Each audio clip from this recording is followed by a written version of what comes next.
Namaku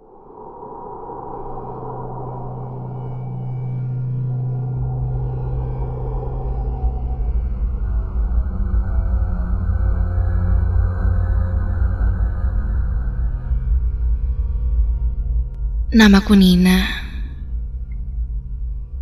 Aku ini seorang wanita lajang, belum menikah. Bahkan selama beberapa tahun kebelakang pun, aku tidak pernah memiliki pasangan. Badanku tidak terlalu kurus, dan tidak terlalu gemuk juga.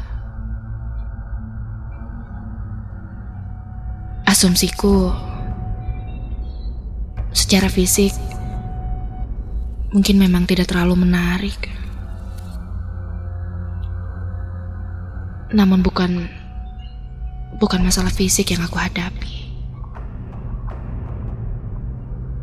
melainkan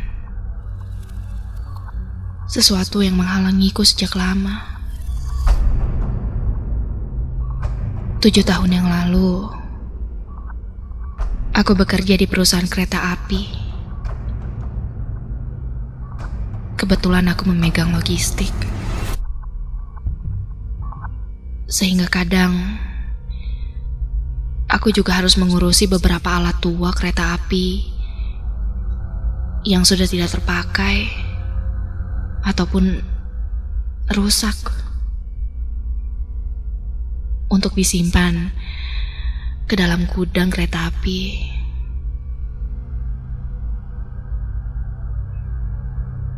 Beberapa tahun aku bekerja di sana. Bolak-balik masuk ke gudang, mengurusi logistik kereta api. Sebenarnya, ini pekerjaan yang tidak terlalu menyita waktu. Dan kadang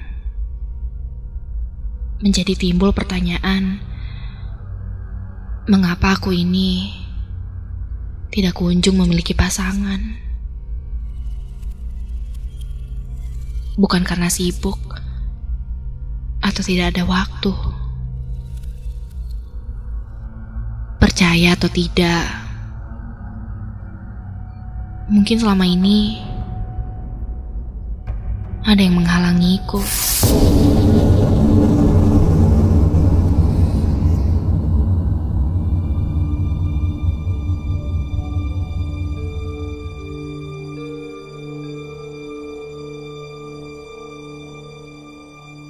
Saat itu aku bekerja hingga sore hari. Aku masuk ke ruangan gudang yang memang sudah lama terkunci. Aku pun ditemani oleh Pak Ujang, satpam gudang kereta api tersebut. Sekitar pukul 6 sore, aku pun menyalakan lampu di dalam gudang yang lembab itu. Lalu aku melihat ke sekitar gudang, memastikan ada ruang yang cukup untuk menaruh barang baru di sana.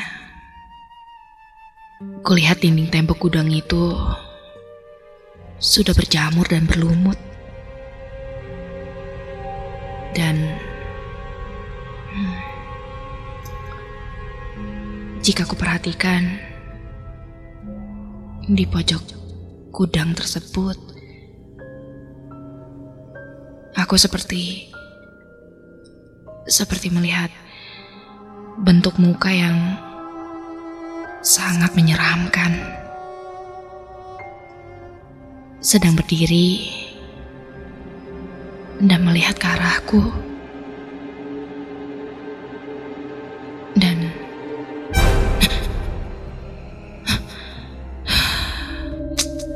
lampunya mati.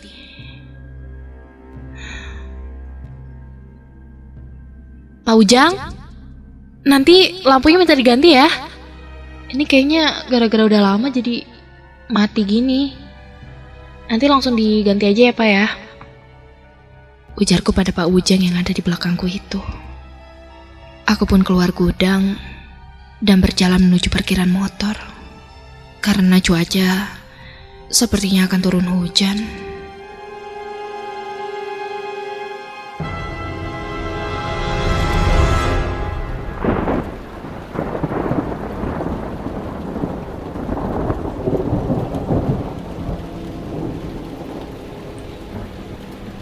Saat itu, aku pun pulang mengantor malam hari. Karena aku kehujanan di jalan, sampai rumah pun, aku langsung bersih-bersih. Setelah itu,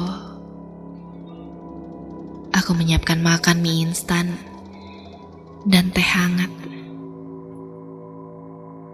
Sambil menonton acara di salah satu stasiun TV swasta.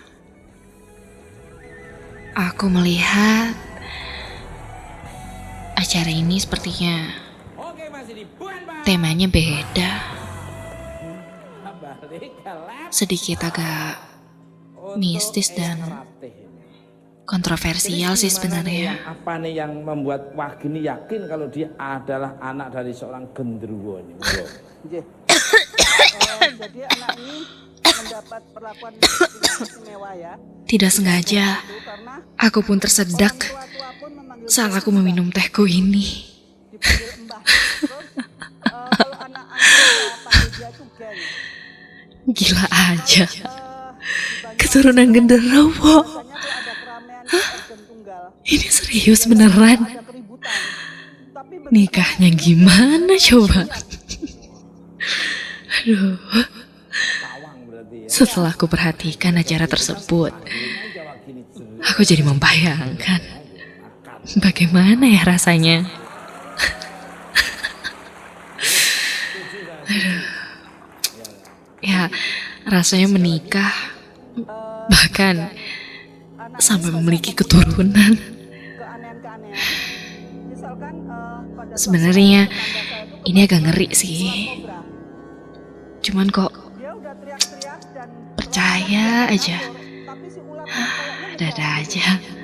terus dia bilang tolong ini dengar. Dia masuk cuma Saat sedang menonton, ngapa kowe? Begini kan tiba-tiba saja Itu yang rapi. Maafnya yang kenapa nih? TV-ku hilang sinyal. Aku pun memperbaiki antena TV itu. Dan TV itu kembali menyala. sehari-hari orang ini Aku kembali duduk di sofa depan TV. di hutan aja. Karena kalau orang dideketin lari. Kenapa lagi sini? Aku pun beranjak dari sofa dan membenarkan antena TV itu lagi. Setelah kembali benar, untuk Wagini lagi nih. aku pun duduk kembali di sofa itu. Ini bukan sulit untuk berkomunikasi nih, tapi kelihatannya Dan ternyata TV-nya kembali hilang sinyal lagi.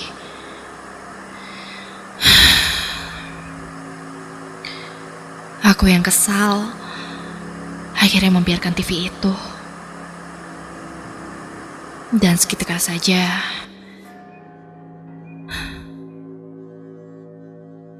TV itu mati dengan tiba-tiba.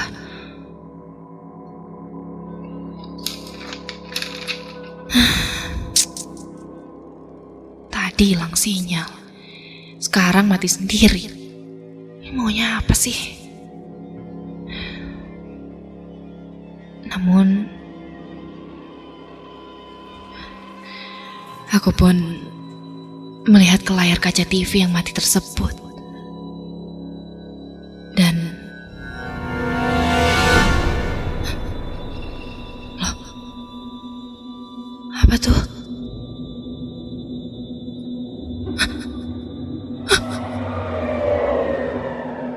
Aku melihat ada sesuatu di belakangku. Dan itu terpantul dari TV yang mati itu. Aku mengedipkan mata berkali-kali.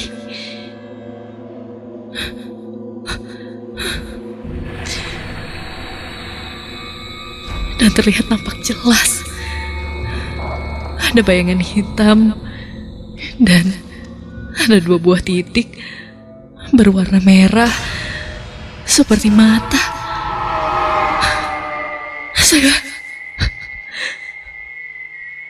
Aku pun langsung membalikkan pandanganku ke belakang. Dan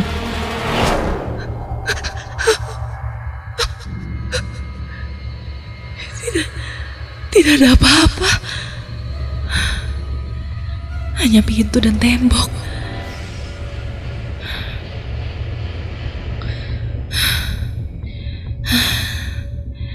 Itu mungkin cahaya lampu atau apalah.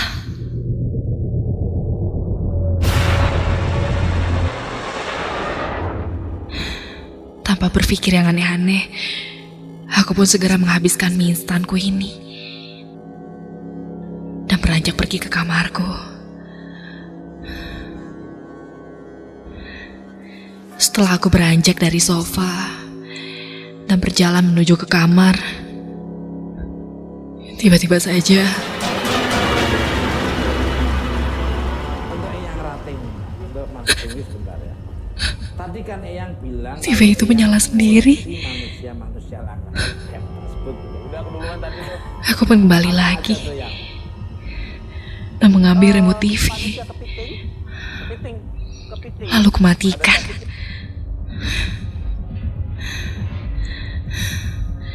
Segera setelah itu, aku langsung beranjak ke tempat tidurku. Lalu kumatikan lampu kamarku.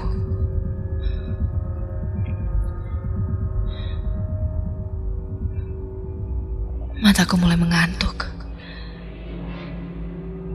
Aku pun tertidur dan berbaring ke samping.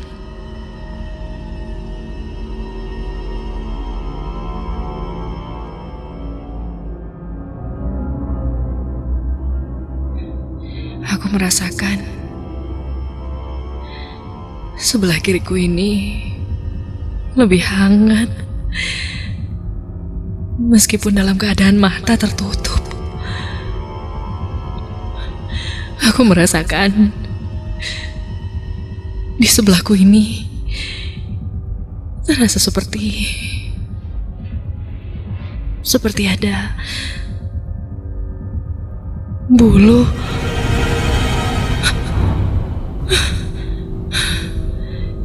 Kini hawa hangat itu pun mulai menyelimuti hampir seluruh badanku. Mulai dari kepala hingga ujung kaki. Tak lama setelah itu,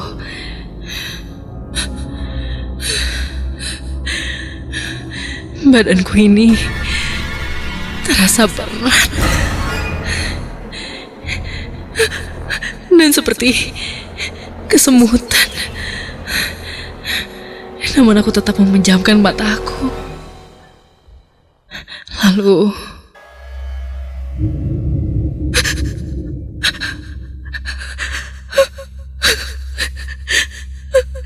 suara apa itu?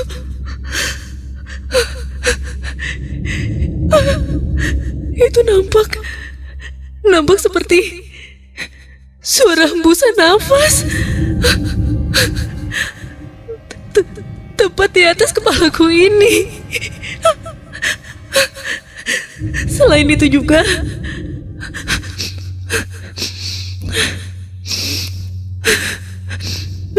seperti tercium bau lembab yang sangat menyengat. Dan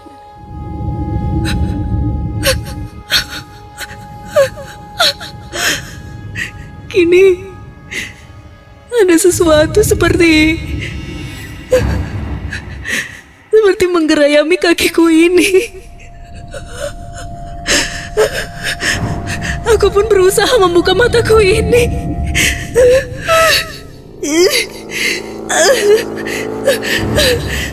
Tapi tidak bisa.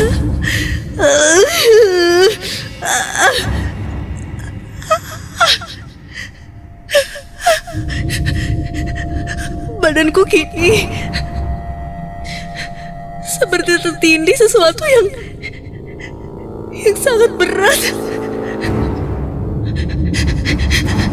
Dan seperti ada rambut yang menutupi mukaku.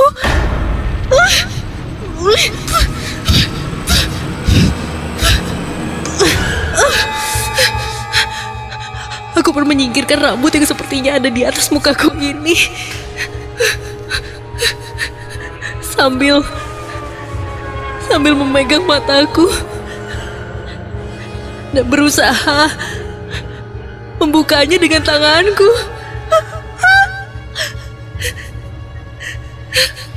Namun ketika aku membuka mataku,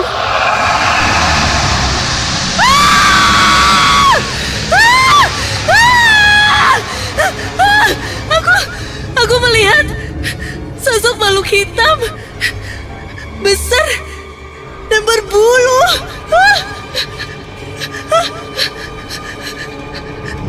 Dan makhluk itu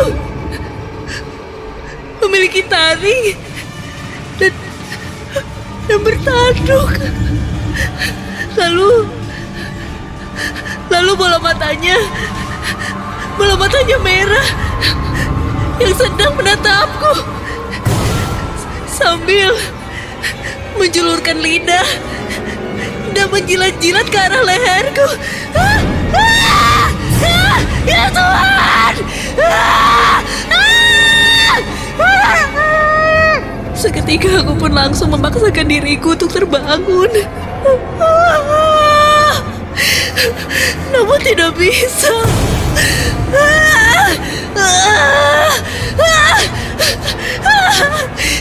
Kini makhluk itu semakin menguasaiku. Aku pun lalu mengucap doa.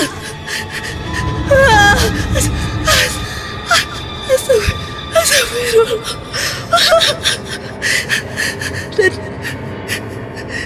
Dan tiba-tiba badanku terbaring lemas dan tidak sadarkan diri.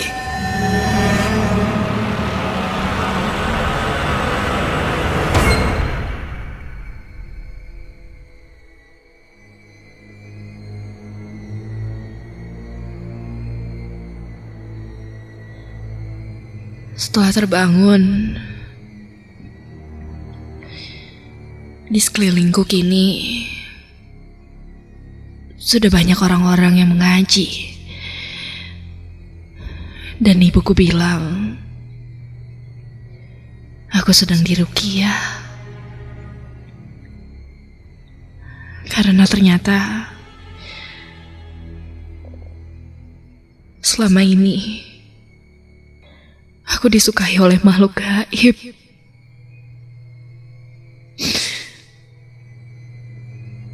Dan konon, jika disukai makhluk gaib, maka dia akan terus mengikuti kemanapun. Bahkan menghalangi jodoh